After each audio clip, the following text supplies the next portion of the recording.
Israel और फिलिस्तीन के बीच का विवाद यूं तो बरसों पुराना है, लेकिन 7 अक्टूबर 2023 को हमास ने जो हमला इजराइल के ऊपर बोला, उसने इस पूरे इलाके के अंदर जंग की आग इस कदर भड़का दी है कि उसके शोले चारों तरफ बहते हुए नजर आ रहे हैं।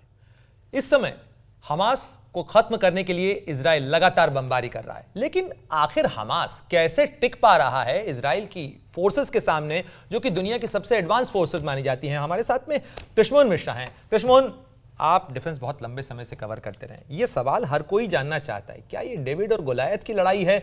हमास आखिर कैसे टिक पा रहा है और इतने समय से?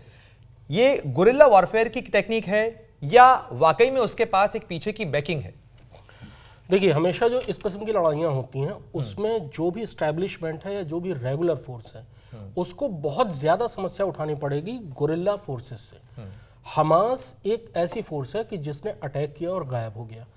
इजराइल डिफेंस फोर्सेस यानी इजराइल की जो फौजें हैं वो अब बड़े पैमाने पर एन मास उस इलाके की तरफ आएंगी, गाजा स्ट्रिप को, गाजा पट्टी को घेरेंगी, वहाँ पर बमबारी करेंगी।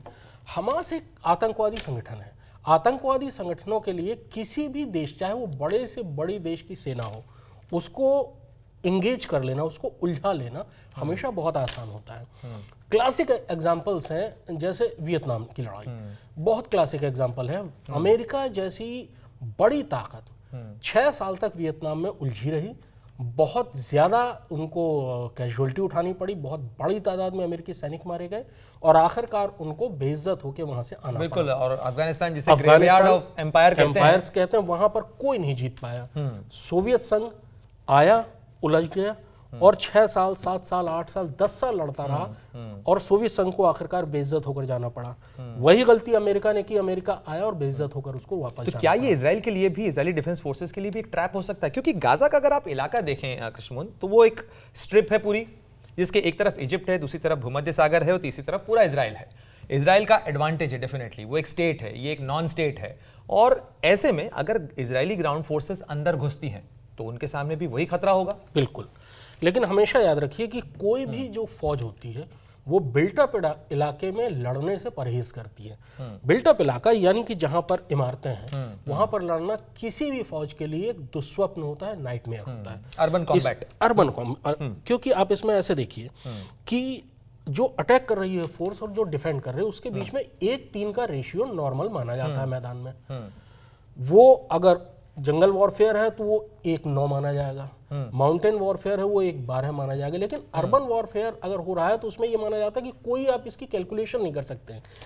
अगर इजरायली फोर्सेस अंदर घुसती हैं तो सबसे पहले तो उनको कैजुअलिटी उठानी पड़ेगी, क्योंकि हर बिल्डिंग, हर छत, हर पोर्च, हर बाउंड्री वॉल एक मोर्चा होगा जो कि डिफेंडर्स की मदद। ये बताइए कि इस समय जो Israeli defence forces air strike कर रही हैं, क्या माना जाए कि वो एक तरीके से ग्राउंड सॉफ्टनिंग कर रही हैं? जितने भी प्रोबेबल टारगेट्स हो सकते हैं, जितनी भी जगह से उन पर अटैक हो सकता है, पहले उसको वो न्यूट्रलाइज करेंगे और उसके बाद ग्राउंड ऑपरेशन लॉन्च करें।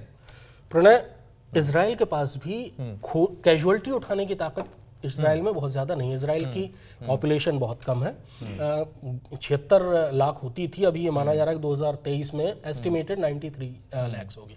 कॉन्स्क्रिप्शन है इसीलिए उनके यहाँ, यानी कि हर जो यंग तंदुरुस्त लड़का या लड़की है उसको फौज में नौकरी करनी पड़ेगी, इसीलिए वो कैजुअलिटी बहुत ज़्यादा नहीं उठा पाएगा।